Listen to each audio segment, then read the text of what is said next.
O tema da mensagem de hoje é: afie o seu machado antes de cortar a árvore. Vira para a pessoa que está do seu lado e fala assim: afia seu machado antes de cortar a árvore. Amém? Vamos orar? Senhor, muito obrigada, Pai, pela tua presença. Queremos te agradecer porque tu és o motivo de estarmos aqui. Estamos aqui porque te amamos, porque te desejamos, porque queremos ouvir a tua voz. Fala conosco hoje, Senhor, de maneira única, profunda. Toca-nos, renova-nos, enche-nos do teu Espírito Santo. Que a tua presença queime como um fogo em nosso coração. Que essa seja uma manhã de retorno, que seja uma manhã de encontro, que seja uma manhã de achar o que estava perdido. Que seja uma manhã de reavivamento. Deus, ressuscita o que está morto. Deus, em nome de Jesus, que essa seja uma manhã de transformação. Que haja um antes e um depois, e que o teu Espírito Santo flua, fale e receba toda honra, toda glória para sempre. Amém, amém? Afie o seu machado antes de cortar a árvore. Bom, hoje eu vou falar sobre perdas. E falar sobre perdas é falar uma coisa que nem todo mundo gosta. É muito ruim perder, verdade ou não? E se você é uma pessoa acostumada a perder algumas coisas, você está o tempo todo tenso, pensando qual vai ser a próxima vez que eu vou perder. Eu sou essa pessoa, eu costumo perder objetos, celulares, iPads, bolsas. Mas graças a Deus, tudo retorna, porque eu sou dizimista e ofertante, fiel na casa do Senhor. Então o devorador não tem vez na minha vida. Tem uma sorveteria aqui bem próximo, que eu gosto muito de tomar sorvete lá, é o Mentes. E toda semana nós estamos lá. E eu já perdi minha bolsa lá 2 vezes. E todas as vezes que eu volto para recuperar minha bolsa, o dono fez: sua bolsa está aqui, eu guardei, eu não gastei o seu dinheiro. Eu falo que bom, que ele até já conhece qual é a minha bolsa. Ele guarda e eu volto e pego. Mas a verdade é que ninguém gosta de perder. E a palavra de hoje que eu vou compartilhar é sobre alguém que perdeu algo. Talvez você está aqui e você perdeu algo no meio do caminho. E você quer recuperar. Você não quer se acostumar como alguém que perdeu e não encontra. Hoje é o dia que Deus marcou comigo e com você para recuperar. Hoje é o dia de você orar e dizer: Senhor, eu quero de volta. Senhor, eu quero achar novamente aquilo que eu perdi. Senhor, eu não aceito deixar perdido. Eu quero encontrar novamente. E eu não sei se aquilo que você perdeu foi algo por fora, mas o que eu quero falar é o que foi perdido dentro. Porque aquilo que a gente perde dentro é muito pior do que aquilo que a gente perde fora. É muito difícil estar ativo por fora, mas vazio por dentro. E às vezes a gente se sente como alguém que está morto por dentro. Sabe, você está vivendo sua vida, trabalhando, conversando, cantando, louvando, orando, liderando, vindo à igreja. Mas você sente que você está desligado por dentro. Sabe, como se sua lâmpada por dentro estivesse apagada. E por fora até parece que está aceso, mas dentro você se sente cansado. Parece que você perdeu o brilho do primeiro amor, perdeu o fogo do Espírito, perdeu a presença, perdeu a paixão, perdeu a fome. E se talvez você esteja se sentindo assim, tentando manter tudo de pé, mas com aquela sensação que lá dentro você não está conseguindo porque tem algo que foi perdido, essa palavra é para mim e para você. Porque isso não é algo novo, as escrituras já mostram isso há muito tempo. A Bíblia fala em Juízes de Sansão, que há um momento na vida dele e que ele não havia percebido que o Espírito do Senhor já havia se apartado dele. Isso é muito grave. Isso mostra que alguém pode continuar se movendo e ter perdido a presença. Não perceber que aquilo que estava dentro agora já não está mais. A Bíblia fala de Pedro, que era discípulo de Jesus e que ele estava sendo cotado como discípulo de Jesus, mas dentro do seu coração, antes do galo cantar, ele já havia negado o Senhor. A Bíblia fala de Marta, uma mulher tão zelosa em servir o Senhor, em fazer o melhor, em trabalhar, em dar tudo o que ela tinha. Mas quando seu irmão morre e Jesus chega, ela diz: Senhor, por que o Senhor não estava aqui? Porque se o Senhor estivesse aqui, o meu irmão não teria morrido. Marta estava ali dizendo assim: Jesus, eu já fui uma mulher cheia de fé, mas agora eu sou só uma mulher cheia de lógica. Agora eu perdi perdi minha fé, não sei mais o que pode acontecer. Ela não conseguia perceber que Jesus estava bem ali na frente e que ele podia ressuscitar. A verdade esmagadora é que ninguém perde a fé, ninguém perde a esperança, ninguém perde o primeiro amor de uma vez. É gradativo. A gente passa um dia sem fé, a gente passa outro dia sem fé, e aí a gente está um dia sem esperança, e no outro dia a gente está um dia sem forças, e quando a gente vê, a gente está servindo a um Deus que a gente não se relaciona. E existe um problema muito grande em servir um Deus que você não se relaciona, porque servir um Deus que você não se relaciona vai se tornar para você um peso. Sua rotina cristã vai ser um peso. Ler a Bíblia vai ser um peso. Vir à igreja vai ser um peso. Participar de uma célula é uma obrigação. Liderar uma célula, não, é muito trabalho. Por quê? Porque você está servindo a Deus, mas você está servindo a um Deus que você não se relaciona. Então tudo na sua vida se transforma em um peso. É por isso que você precisa recuperar o que se perdeu aqui dentro. E é sobre isso que eu quero falar. Sabe, eu amo que a boa notícia é que não importa se você perdeu, o que importa é que Deus está aqui para te encontrar no lugar exato onde você perdeu. Ele está aqui para fazer um encontro no lugar exato onde você perdeu aquilo que você não deveria ter perdido e te dizer: tem retorno, tem como você trazer novamente. Assim como Jesus fez com Pedro lá em João 21. Assim como o Senhor fez com Adão quando ele disse assim: Adão, onde tu estás? Quando Jesus nos pergunta onde nós estamos ou aonde a gente se perdeu, na verdade Jesus não está buscando de mim e de você uma informação. Ele está buscando reconexão. Ele está buscando retorno. Ele está buscando onde foi que você se perdeu. Eu não quero saber agora o que você está fazendo. Eu não quero saber agora onde você está. Eu quero te trazer de volta. Eu quero te trazer para perto. Hoje nós vamos aprender uma história bíblica quase que esquecida na Bíblia, pequena, curta, simples, mas carregada de glória. É a história em 2 Reis, no capítulo 6. A história em que um discípulo perde um machado. Fala comigo, machado. Um discípulo perdeu o seu machado. Não, ele não perdeu por negligência. Não, ele não perdeu por rebeldia. Ele estava fazendo o que era certo. E a gente vai ver isso no texto. Mas mesmo assim ele perdeu algo essencial no meio do caminho. Se você tem sua Bíblia aí, por favor, acompanhe comigo. Nós vamos mergulhar no texto bíblico. E como eu costumo dizer, nós vamos mergulhar em um sermão expositivo, texto a texto, versículo a versículo. Nós vamos aprender verdades bíblicas que transformam a nossa vida. Nós vamos conseguir ganhar conhecimento, mas mais do que isso, a gente vai ter aplicabilidade prática para a semana. Então você vai sair daqui e essa palavra vai guiar a sua vida amanhã, e depois de amanhã, e depois de amanhã, e durante toda essa semana, amém?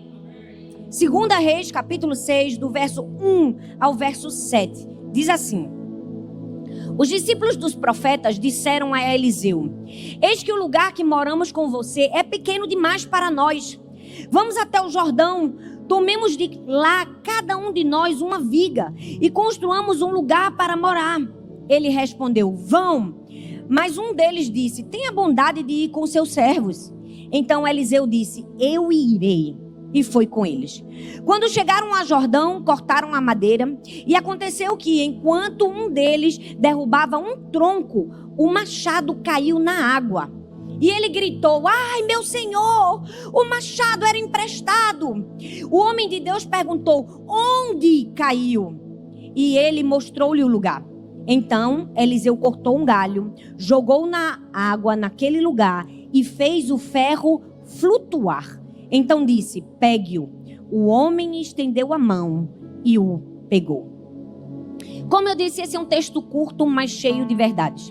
E à medida que eu lia e meditava nesse texto, o Senhor me mostrou aqui 3 fases que esses homens passaram nesse texto.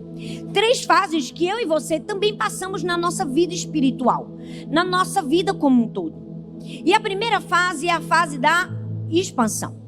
Bom, todo cristão ativo, né, em uma igreja local passa por essa fase que eu chamo de expansão.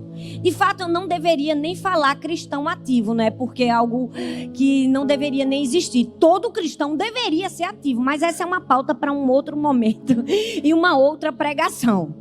Mas todo cristão ativo, ele passa por esse momento de expansão, que é aquele momento de crescimento, que é aquele momento de busca, que é aquele momento de intensidade. Ele quer avançar, ele quer galgar novos lugares, ele quer avançar, ele quer crescer, então ele busca mais, ele começa a crescer. E foi isso que aconteceu aqui no texto.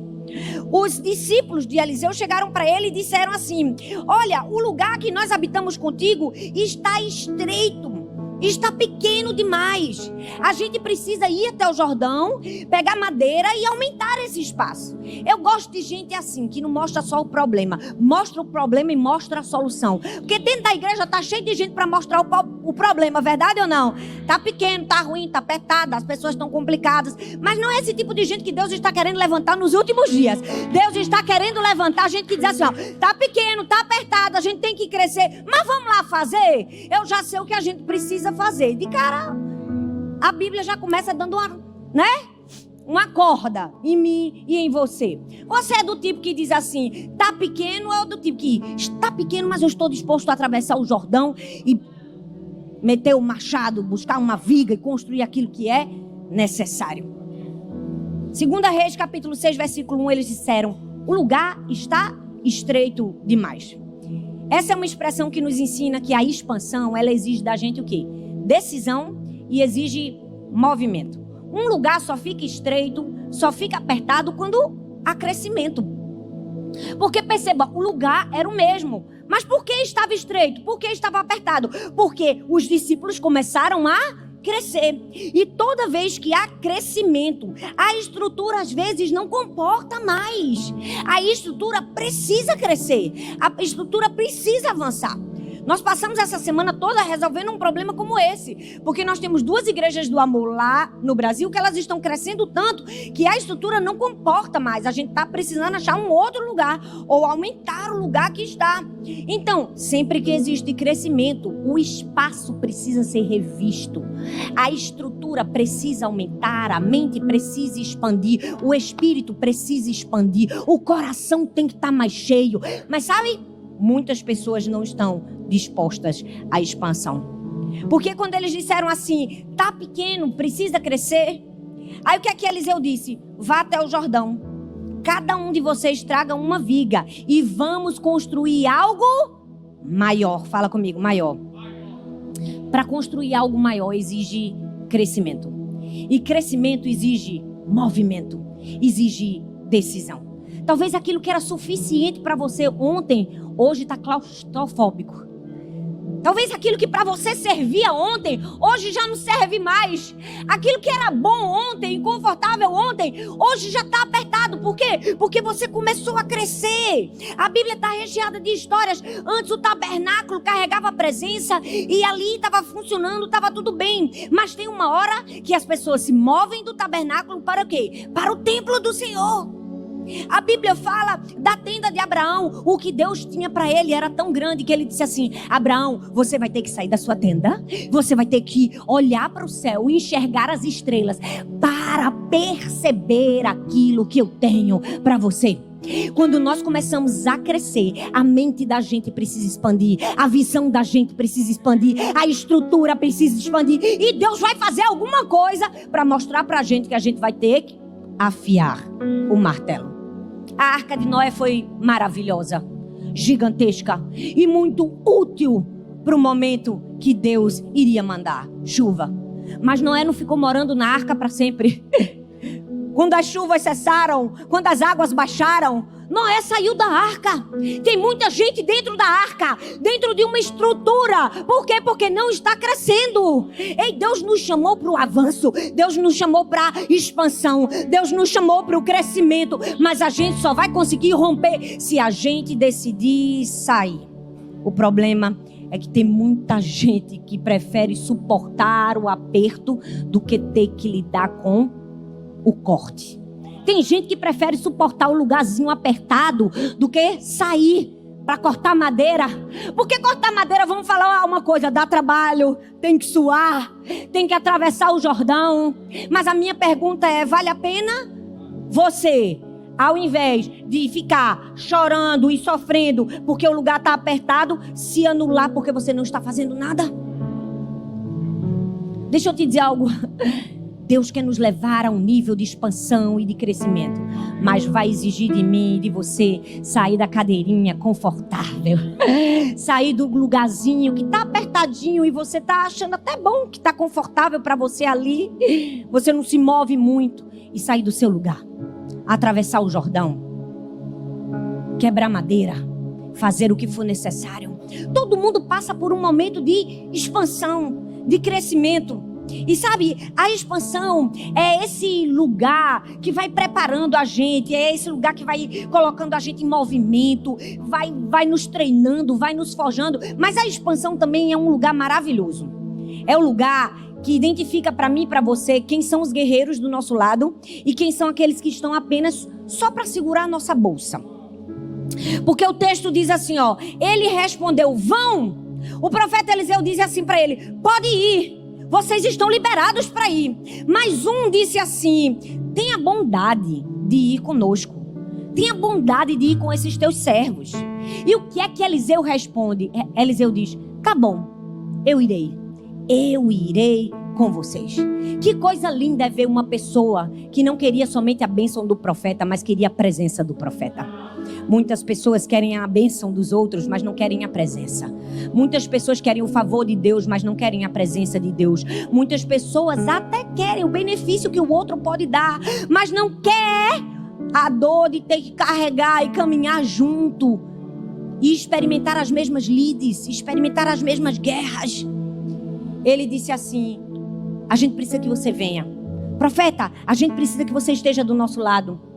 Sabe, tem lutas na nossa vida, tem momentos que a gente vai experimentar, que a gente não pode ir sozinho. Tem guerras e tem conquistas que a gente vai viver, que a gente vai precisar das pessoas certas do nosso lado. E deixa eu te dizer, é muito fácil você encontrar um batalhão de gente para caminhar com você quando tudo está bem. Quero ver quem fica quando a guerra começa. Quero ver quem fica quando o chão abala. Quero ver quem fica quando a crise chega. Quero ver quem fica quando a dor vem. Quero ver quem fica quando a aparente paralisia chegou. Quero ver quem fica. São essas pessoas que ficam que você precisa ter do seu lado. A gente tem que parar de querer plateia e começar a ir atrás de gente com arma espiritual. Sabe qual é o problema dessa geração? Quer plateia, quer milhares, quer seguidores, quer todo mundo batendo palma, quer todo mundo afagando o ego. Mas deixa eu te dizer, o que você não precisa não é de uma plateia. Você precisa de guerreiros do seu lado. Você precisa do tipo de gente que diz assim, ó, se é para entrar na guerra, eu vou com você. Se você vai entrar, eu vou junto. Se é para ir, eu não vou só para segurar sua arma, não. Eu vou para lutar com você. Mas esse é um tipo raro de gente. É um tipo de raro de gente que a gente precisa encontrar. A Bíblia nos fala o exemplo de Jonatas em 1 Samuel capítulo 14, versículo do 6 ao 7. Disse, pois, Jonatas ao rapaz que levava as armas, vem, passemos a guarnição desses incircuncisos. Talvez o Senhor nos ajude, porque para o Senhor nenhum impedimento há de livrar com muitos ou com poucos. E o seu escudeiro respondeu, faze tudo o que estiver no teu coração. Presta atenção, aqui Jonatas estava pronto para se arriscar. Jonatas não tinha um exército numeroso atrás dele. Jonatas não tinha muita gente. O que é que Jonatas tinha, Thalita? Ele tinha fé e um escudeiro. Ele tinha fé e um escudeiro. E era suficiente. Porque o escudeiro disse assim, vou com você. Eu não vou só segurar sua arma. Eu não vou só segurar sua bolsa. Se tiver que morrer, eu morro. Se tiver que lutar, eu luto. Nós precisamos aprender a diferenciar o tipo de pessoa que entra na nossa vida.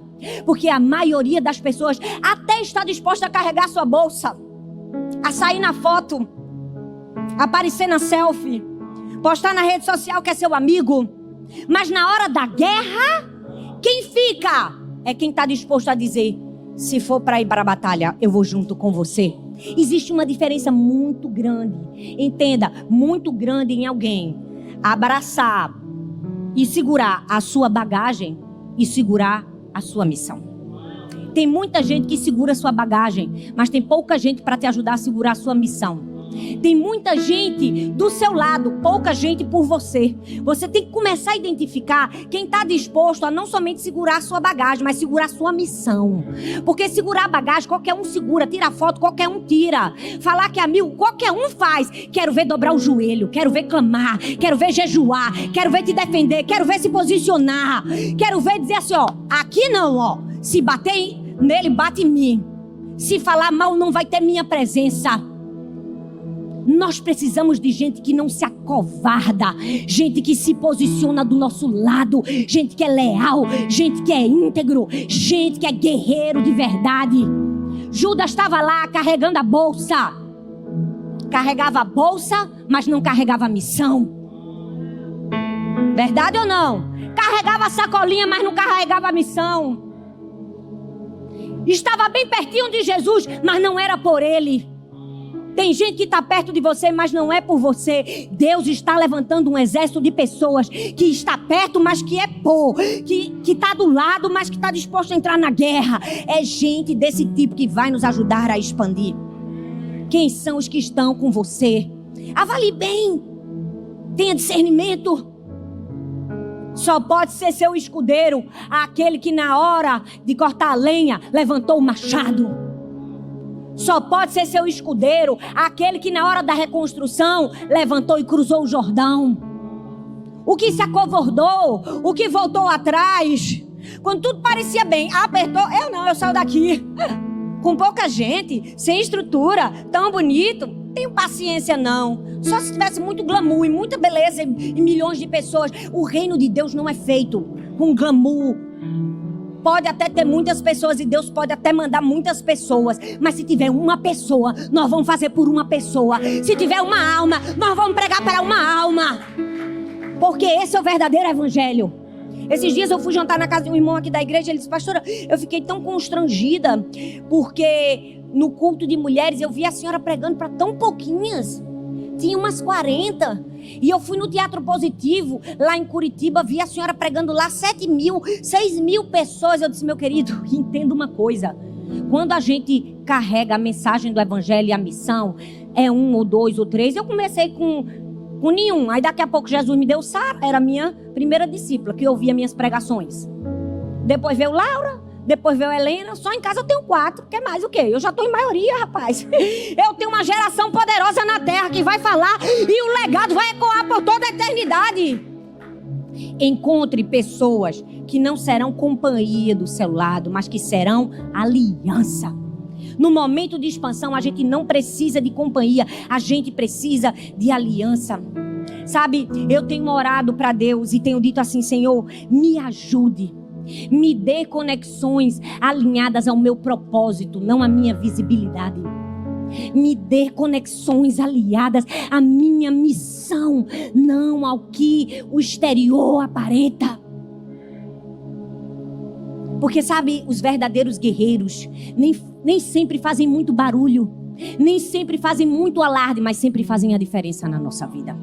Tem gente que só faz barulho, só faz alarde, mas não faz diferença nenhuma. Eu não quero quem faz barulho, eu não quero quem faz alarde, eu não quero quem... Olha eu aqui, olha eu na igreja varrendo, olha eu fazendo. Não, você tem que fazer. E quem tem que ver é o Senhor. É gente barulhento, não é desse tipo de escudeiro que a gente precisa. A gente precisa de gente leal, de gente íntegro, de gente fiel. Essa semana eu estava ajudando um amigo. E ele vai lançar um livro. E ele ganhou de uma agência a parte da capa. E ele disse, Thalita, me ajude. E eu sei que você tem experiência. E fale com ela. Eu disse, claro, pastor, eu vou fazer tudo para ser o melhor. E eu comecei a fazer o trabalho dele. E com a diagramadora. E peguei o contato da menina. Eu disse, me deu a contato da moça que está lhe ajudando para não lhe interromper. E eu faço todo o trabalho com ela. E aí ela terminou, a equipe dela terminou, a agência toda, a capa toda. Aí eu já tinha feito várias correções. Quando chegou para mim a capa pronta, para eu já mandar para a diagramadora, eu fui fazer a última checagem e achei vários erros. Aí eu pensei, o que eu faço agora, né? Eu disse assim, eu não vou nem mandar para o pastor. Eu vou mandar de volta para a menina. Eu disse, olha, esse. Eram coisas pequenas que acontecem, que passam. Mas esse, aquele. E ela disse assim, ai, muito obrigada. Ai, pastora, muito obrigada que você... Vou voltar para o meu funcionário. Mas tem gente que num momento como esse, ela manda pro amigo. Olha, tinha vários erros, mas eu mandei corrigir todos. Aí humilha a outra pessoa que está ajudando. Não, deixa a outra pessoa ganhar glória. Deixa que ela receba. Não foi ela que estava ajudando? Não foi ela que fez a capa? Deixa que ele que pense que a capa estava perfeita. Mas o problema é que a gente vive uma geração de gente que, misericórdia, só quer fazer, só quer guerrear se ganhar os louros. Se ficar escondido, não faz. Expansão. Nós precisamos de gente verdadeira para expansão. Nós precisamos buscar na expansão. Deus está buscando pessoas que querem crescer. Mas deixa eu te dizer, todas as vezes que estamos vivendo um momento de expansão, geralmente, não é sempre, vivemos a segunda fase, a fase da quebra. E às vezes a fase da quebra vem antes de fato, vivermos a expansão. Vem antes. Vem no processo de crescimento. E aqui o texto diz, e aconteceu que enquanto derrubava uma árvore, o machado caiu na água. E ele gritou, ah, meu Senhor, era emprestado. Aqui mostra o quê? Um discípulo de Eliseu. O que ele estava fazendo? Ele estava ativo, ele estava trabalhando, ele estava na obra, ele estava na missão, ele estava no centro da vontade de Deus, ele estava em obediência. Mas o que aconteceu? Uma quebra. Ele perdeu a lâmina do machado. E quem perde a ferramenta, perde a eficácia. Isso está nos ensinando o quê, Thalita? Que a gente pode estar servindo, a gente pode estar trabalhando, a gente pode estar no altar, a gente pode estar tocando, a gente pode estar cantando, a gente pode estar pregando, a gente pode estar indo para uma célula, a gente pode estar liderando, a gente pode estar fazendo tudo e mesmo assim ter perdido a lâmina. A lâmina, a ferramenta pode ter caído das nossas mãos. E o maior risco não é perder a lâmina. É perder a lâmina e continuar agindo como se não tivesse perdido. É perder a lâmina e continuar batendo sem lâmina no braço da carne. Esse é o risco. O problema, gente, não é se cansar. É fingir que você não está cansado. E não parar para descansar. O problema não é o desgaste. É continuar desgastado e não procurar ajuda. Nós precisamos chegar num ponto de parar para afiar o nosso machado. Tem momento de andar, tem momento de trotar, tem momento de correr, tem momento de voar. Aí tem momento de voltar a andar, trotar, parar. Nós precisamos ter o discernimento do céu para entender qual é o momento certo para nós. A quebra é a perda da eficácia. E muita gente está aí, ó. O machado perdeu a lâmina, mas ele continua. Por quê? Porque mexe com o ego. É difícil dizer, eu perdi a lâmina do machado. É difícil reconhecer que perdeu algo. Mas sabe, Deus está à procura daqueles que dizem assim, eu sinto que tem algo que aqui dentro morreu. Eu sinto que tem algo que aqui dentro esfriou. Eu sinto que eu já não estou entregando tudo o que eu queria entregar, da maneira que eu queria entregar, mas eu quero de volta. Eu quero de volta a minha chama. Eu quero de volta a minha paixão. Eu quero de volta a minha alegria. Eu quero de volta a minha força. Eu quero de volta a minha paz. E eu não vou desistir enquanto eu não pegar de volta a minha lâmina. Quebra não é um sinal de fraqueza. É um sinal de limite. Muitas pessoas não estão parando para afiar o seu machado, porque elas pensam que é um sinônimo de fraqueza. Meu querido, se você ainda acha que parar para afiar um machado é fraqueza, vamos olhar para a vida do profeta Elias. Um grande homem de Deus. De fraco ele não tinha nada, ele era forte. Um homem que enfrentou reis, que enfrentou profetas de Baal.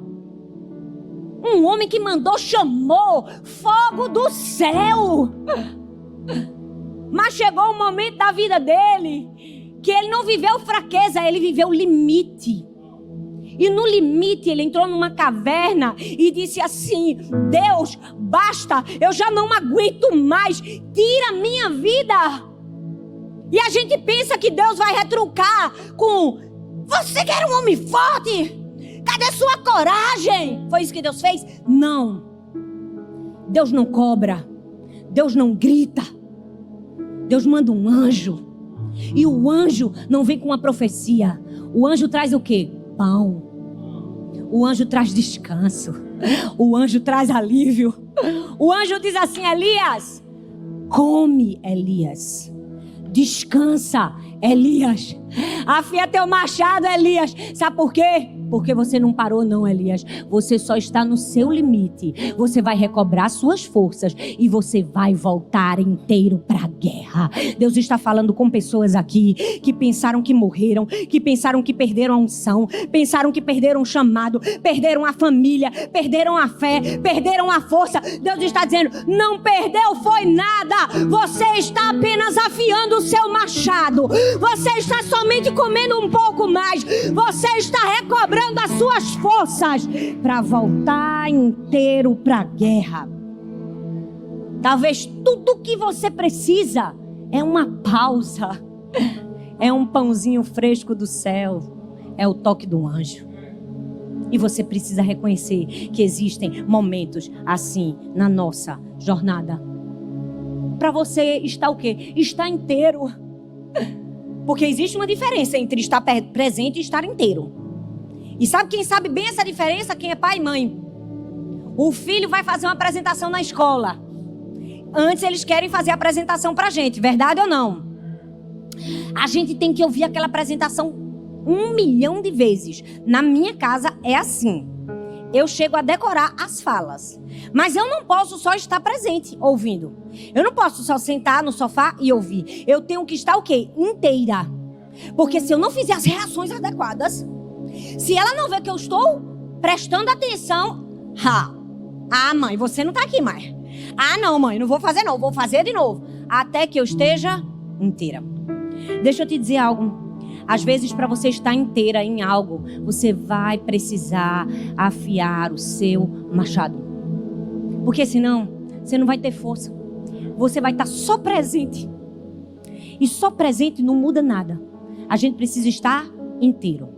Olha, eu lembro de uma vez, eu tenho o costume de, antes de ministrar a palavra, de antes de pregar, eu sempre gosto de ficar numa salinha lá na nossa igreja do amor, tem sempre uma salinha atrás do altar, e eu prefiro ficar ali, na salinha. Eu não gosto de fazer atendimento pastoral, gabinete, antes de pregar. Eu faço com 1 milhão de pessoas depois. Eu fico até a última pessoa, e quem me conhece de verdade sabe que eu fico aí até o dia amanhecer.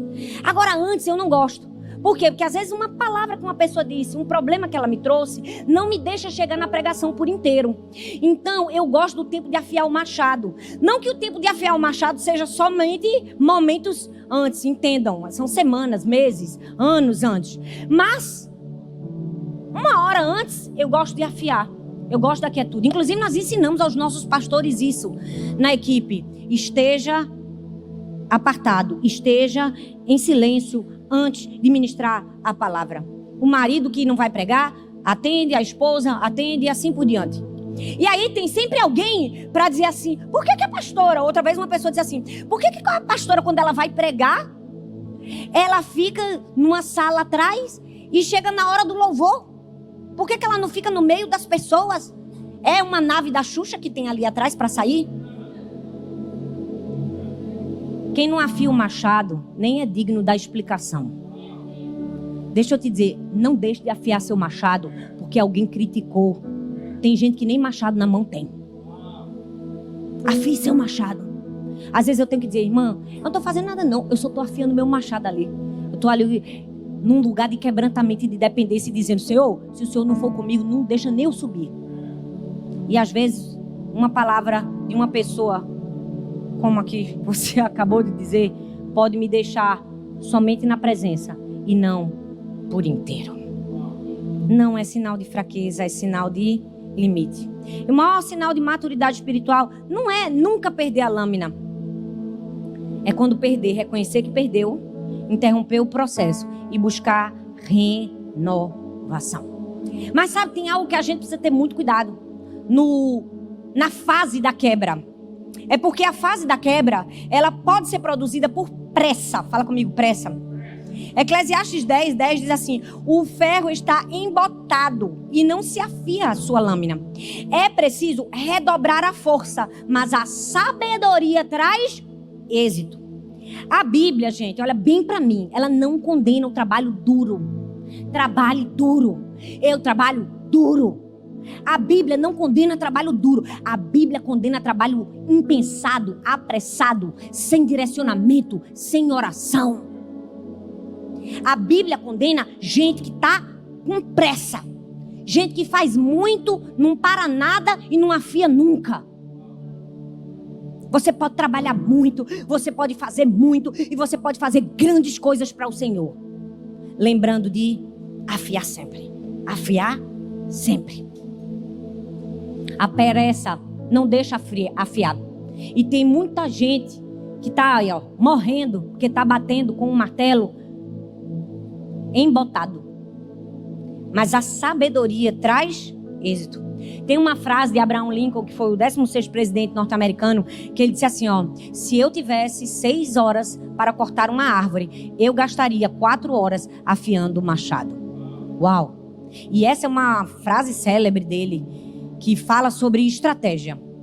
Aqui fala sobre processo. Ele está dizendo, se eu tivesse 6 horas para cortar uma árvore, 4 horas era afiando o machado. Eu seria muito mais certeiro. Mas sabe, essa é a geração avessa ao preparo. Essa é a geração que não aguenta processo. Essa é a geração que diz assim, muito tempo consigo esperar não. Se a gente tivesse dito isso há 23 anos atrás, a gente não estava vivendo nenhum sonho, nenhuma promessa de Deus na nossa vida. Porque nossa igreja, durante 15 anos, se você visse, não tinha nada. Foram 15 anos que a gente pensava que não saía do canto. Uma igrejinha pequenininha. Mas, já tem 15 anos, eu não tenho mais paciência para esperar as promessas de Deus. Não tinha vivido nada. Depois de 15 anos, Deus disse, ok, servo bom e fiel. Foste fiel no pouco, sobre o muito te colocarei. Tem gente que não chega no muito, porque não tem paciência, não tem um tempo do preparo, não quer afiar o machado, quer sair cortando todo mundo. Verdade ou não? A gente precisa do tempo do preparo. É uma geração fast, rápida. Tem hora que eu abro uma caixinha de perguntas e a pessoa me manda uma caixinha de perguntas. Me explique como você prepara seu sermão. A vontade que dá é dizer, querida, você quer que em 1 minuto eu te ensine o que eu passei 6 meses em homilética, 6 meses em hermenêutica, exegese, estudando 23 anos na vida, errando que só, acertando, assistindo, corrigindo meus erros. Em uma caixinha de 1 minuto não dá. Eu até queria, mas eu não consigo. Que é uma geração que quer pregar, mas não quer estudar. Quer orar pelos enfermos, mas não quer orar. Quer ver cura, quer ver milagre, mas não tem tempo de consagração. Não tem jejum. É a geração alheia ao preparo. Se esquece de afiar o machado e não valoriza quem está afiando o seu. Aqui eu faço um adendo. Valorize quem afia o machado para trazer madeira para você. Porque, infelizmente, às vezes, a gente chega num domingo para ministrar a palavra e às vezes nós recebemos muita apatia. É gente que fica no celular conversando. Eu sei que tem gente no celular anotando e dá para diferenciar quem está anotando de quem está conversando. Mas tem gente que você prega, que você se esforça, você afia o seu machado a semana toda, o mês anterior, e os meses anteriores, e os anos anteriores, mas a pessoa é incapaz de dar um amém, um aleluia, uma reação. Ela acha assim, que é mais que obrigação, ela acha que é muito fácil. Aqui é muito fácil, ela chega ali e fala 40 minutos. Não é não. Tem um tempo de afiar o machado. Tem o tempo do preparo. E deixa eu te dizer, o maior desrespeito não é com quem está te entregando a palavra. E essa pessoa não sou eu. Eu não estou te entregando palavra nenhuma. Eu só sou um instrumento. Quem está te entregando a palavra é o próprio Deus. O desrespeito não é comigo, é com o próprio Deus. Então, antes de você ser frio, antes de você ser apático, antes de você chegar atrasado, antes de você não fazer nada e achar que ainda foi a boa vontade da pessoa, lembre-se que é uma desonra a quem está te entregando uma mensagem. O próprio Deus. Escute. Afie sua lâmina. Afie a sua lâmina. Entenda os tempos e estações de Deus na sua vida. Quem só corre se cansa. Tem tempo de andar, de trotar, de correr, de parar, de descansar, de voltar a trotar, de voltar a correr. Tem o tempo de afiar o machado. Se você não afia o machado, você vai no braço da carne. Se você afia o machado, você vai na força do Espírito. Sabe como a quebra é interrompida? A quebra é interrompida pelo grito. Fala comigo, pelo grito. Não, acho que você ainda não entendeu. Acho que você não entendeu a profundidade do que eu vou te ensinar agora. Como é que a fase da quebra é interrompida na minha vida, Thalita? Pelo grito. 2 Reis 6:5 diz assim: enquanto um deles cortava um tronco, o ferro do machado caiu na água e ele gritou. Ele gritou: ah, meu Senhor, era emprestado. Eu amo que esse homem perdeu a lâmina e a primeira coisa que ele fez foi reagir.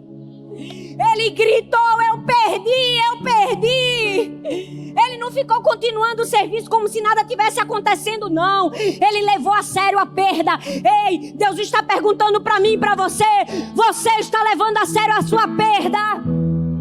Ou você já perdeu faz tempo e você se acostumou a ficar sem lâmina no seu machado?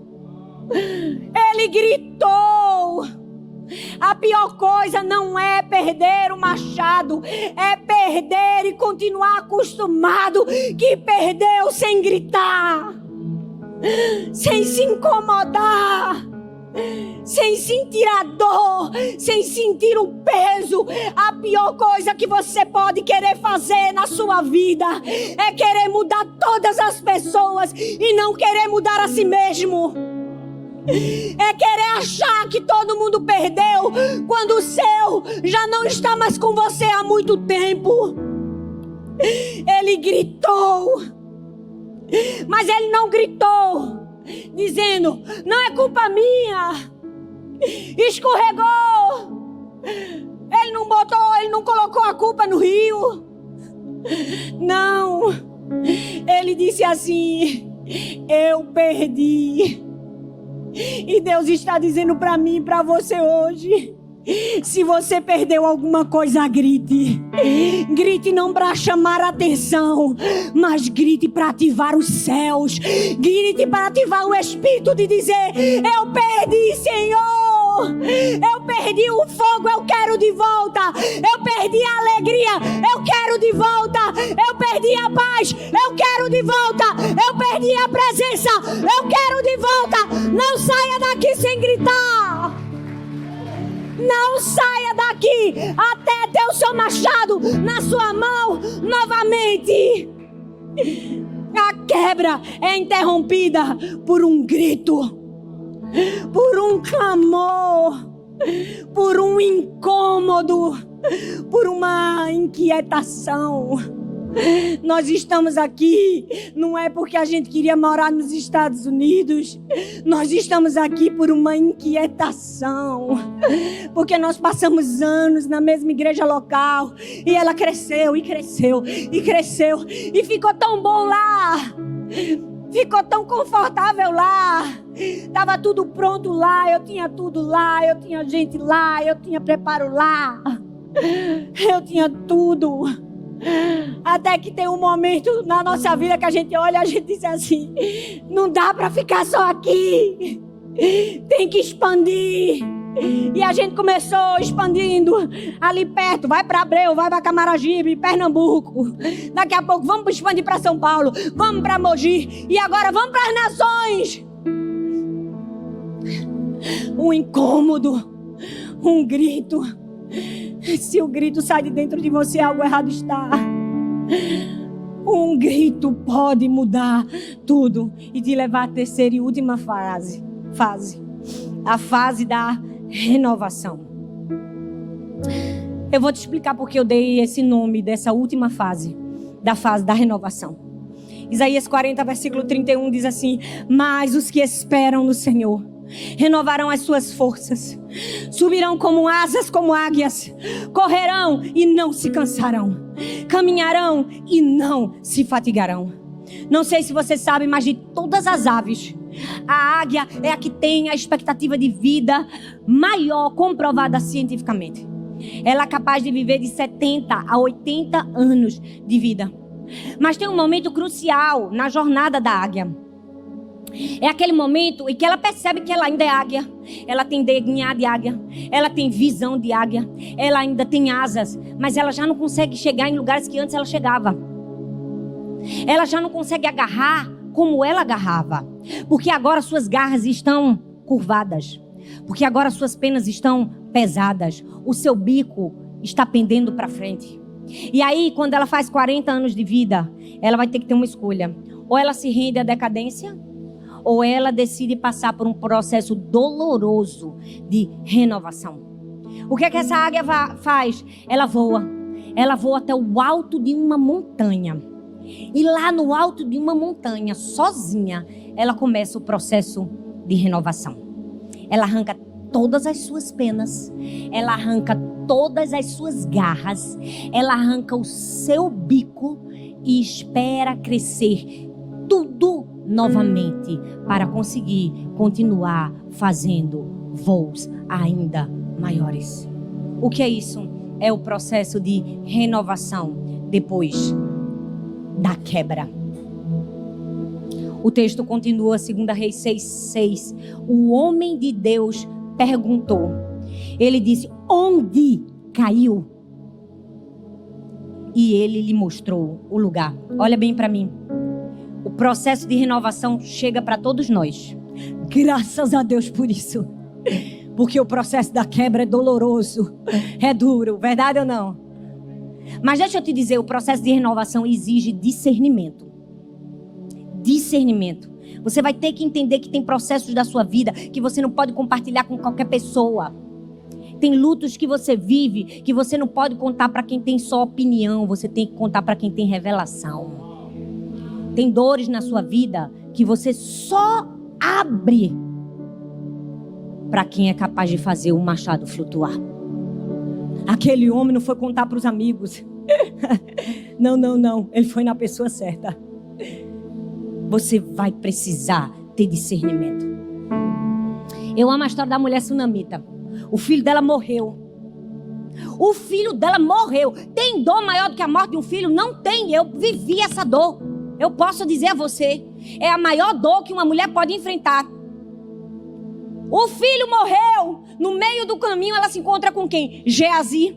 Geazi pergunta: vai tudo bem? Ela disse: vai tudo bem. E lógico, loucura. Ela está no negacionismo? Não.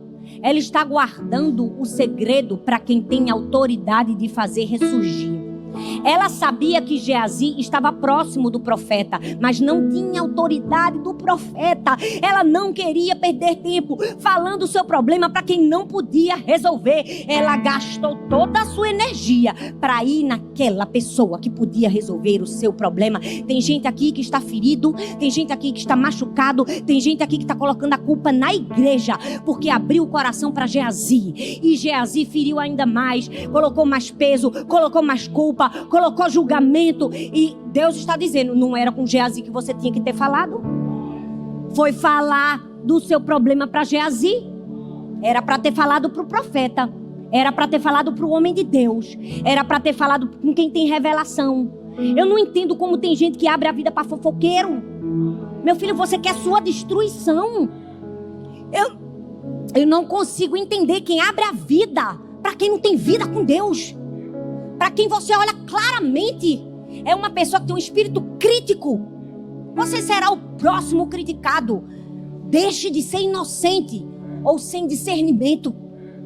Abra seu coração para quem pode fazer o ferro flutuar. Pare de contar os machados que você perdeu para quem nunca sequer carregou um machado. Tem gente que está olhando para quem nunca carregou o machado e dizendo: eu perdi. Ele diz: também está desse jeito, o outro nunca nem carregou. Dá vontade de dizer: come 20 quilos de sal comigo. 23 anos não são 23 dias, não. Mas essa sua dor, isso aí foi desproporcional. Você sabe o que aconteceu? Não. Nem machado na tua mão tu tem, tu não faz nada. E quer falar com quem tá afiando ainda. Porque já destruiu a ponto de ter que afiar para ter outro. A renovação exige discernimento. Mas exige também dependência.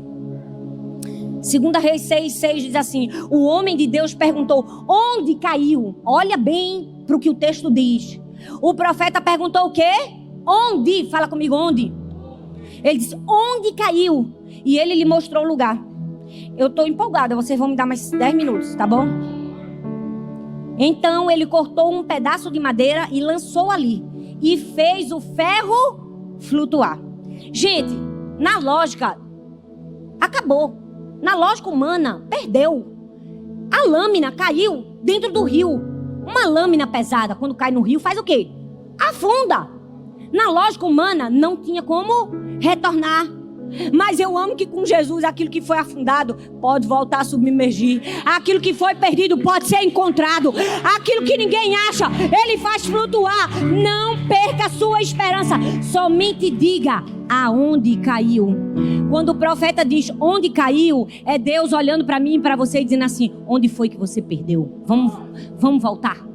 Vamos voltar para o lugar da dor. Vamos falar onde foi que se foi. O que foi que se perdeu. Ele disse onde caiu. Ele não perguntou por que caiu. Ele disse onde caiu. Ele quer o ponto exato. Ele quer saber quando foi, onde foi que você se perdeu no meio do caminho. Vamos para esse lugar.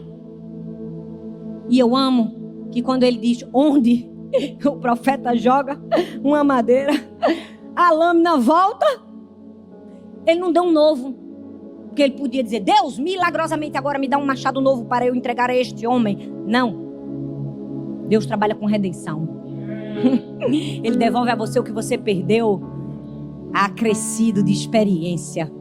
Porque quando ele devolve, agora o machado que ele devolveu já não era mais uma ferramenta. Agora o machado que ele devolveu era um testemunho. Tem gente aqui, o machado vai voltar, porque não vai ser só uma ferramenta, vai ser um testemunho. Eu perdi, eu sofri, doeu, foi horrível os últimos anos, mas eu retornei com o meu machado na minha mão, porque ele me devolve com um testemunho.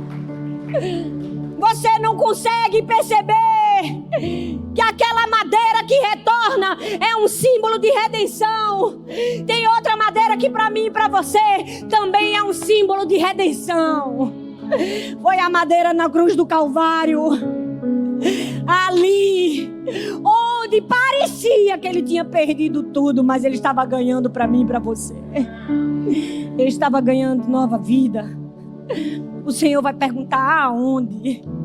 Onde foi que você perdeu sua lâmina? Quando ele voltou para Lázaro, que havia morrido, ele chegou para as irmãs e ele disse assim: onde puseste o corpo? Ele não perguntou: morreu de quê? O que foi? A febre foi alta? Não. Ele disse assim: onde você colocou? Me leve no lugar da perda. Ei, Deus está olhando para você hoje e está dizendo assim: onde foi que você perdeu? Me leva nesse lugar. Eu quero ir nesse lugar. Onde foi que seu sonho morreu? Onde foi? Onde foi que disseram para você que não era para você? Onde foi? Onde foi que machucaram o seu coração? Onde foi? Em que momento da história? Me fala. Me fala onde foi que você desistiu. Me fala onde foi que você perdeu sua alegria. Me fala onde foi que você perdeu sua paz. Me fala onde foi que você perdeu o fogo. Me fala onde foi. Eu quero ir nesse lugar, porque eu tenho capacidade de trazer de volta. Deus está perguntando a mesma pergunta para mim e para você hoje. Ele está dizendo assim: onde foi? Porque eu vou te fazer retornar acrescido. João 15, versículo 2 diz assim: todo ramo que estando em mim não dá fruto, ele corta. E todo que dá fruto, ele limpa. Para quê? Para que o fruto produza ainda mais. Foi cortado? Foi perdido? Não se preocupe não. Foi para produzir mais. Às vezes o diabo olha pra gente, porque ele é especialista em acusar. Ele faz: eita, perdeu, não foi? Olha, perdeu, ó, perdeu a alegria, perdeu a animação, ó, perdeu o fogo, ó. Ó, perdeu aquele parente, ó. Deus nem curou, ó. Ó, perdeu o marido, ó. Perdeu. Ah, agora volta mais não. Perdeu o emprego, não volta mais ser o que era antes, não. Ó, perdeu o ministério, volta não. Quando o diabo disser isso pra você, diz assim: tu não sabe de nada. Eu não perdi nada. Eu não perdi chamado, não perdi unção, não perdi pessoas. Eu tô só afiando meu machado. Eu tô afiando quando eu voltar pra guerra. Tu nem sabe. Vai ser a redenção. Ele flutua até mim. E quando eu pegar ele nas minhas mãos, não vai ser só mais uma ferramenta, vai ser um testemunho. Volta com experiência. Volta crescido de: eu perdi, eu sofri, doeu, mas eu reconquistei e agora eu valorizo. Deus está querendo trazer de volta machados que foram perdidos. E eu quero concluir com uma grande verdade. Quando aquele homem grita, depois que ele grita, ele disse assim: meu senhor, o machado era emprestado. O que é isso, Thalita? A gente precisa ter muito cuidado mesmo quando a gente perde alguma coisa. Sabe por quê? Porque nada é nosso, tudo é emprestado. Não perca seu dom, não perca seu talento, porque nunca foi seu, nunca será seu, foi emprestado. E Deus está perguntando para mim e para você hoje: o que é que você fez com aquilo que eu te emprestei? Você tem consciência que não é seu? Você tem consciência que é emprestado? Você tem consciência que essa vida que você tem, que esse ar que você respira, que esse fôlego que eu te dei, que essas palavras que eu coloquei na tua boca não são tuas, é meu, eu te emprestei. O que é que você está fazendo com o que eu te emprestei? Busque. Essa é a manhã de você gritar. Essa é a manhã de você clamar e dizer: meu Senhor, eu perdi. Eu quero de volta.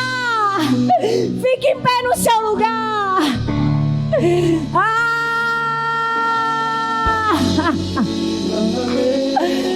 Essa é uma manhã de recuperação.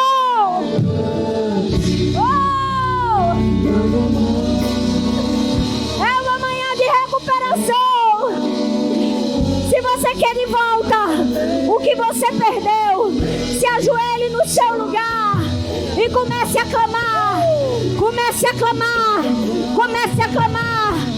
Oh! Comece a clamar. Comece a clamar. Diga: meu Senhor, meu Senhor, meu Senhor, meu Senhor, eu perdi, eu quero de volta. Eu quero de volta. Eu quero de volta o fogo, a alegria, a esperança, o vigor, a força, a renovação, espírito de vida. Ele está aqui, ele está aqui. Oh, tem um anjo aqui, o anjo está aqui. Ele veio tocar, ele veio tocar, ele veio trazer pão fresco do céu. Tem comida nova. Oh,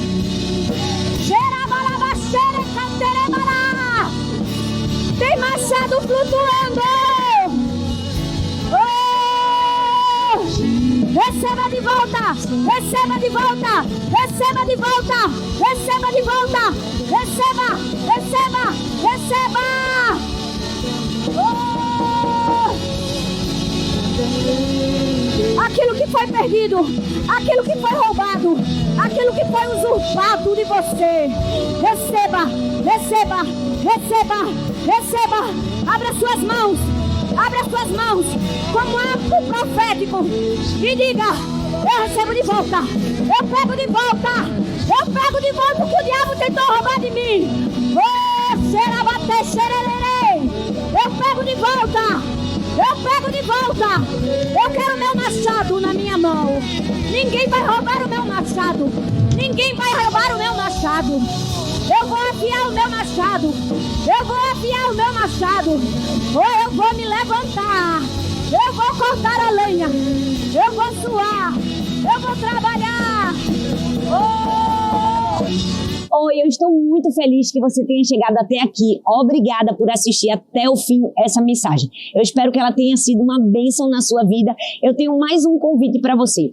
Compartilhe essa palavra com outras pessoas e que ela também seja vida e encorajamento para outras pessoas. E não se esqueça, eu vou deixar aqui nessa tela mais 2 indicações de mensagens para você assistir. Tenho certeza que continuar aprendendo vai te ajudar a chegar no propósito de Deus para a sua vida. Um grande beijo no seu coração e Deus abençoe.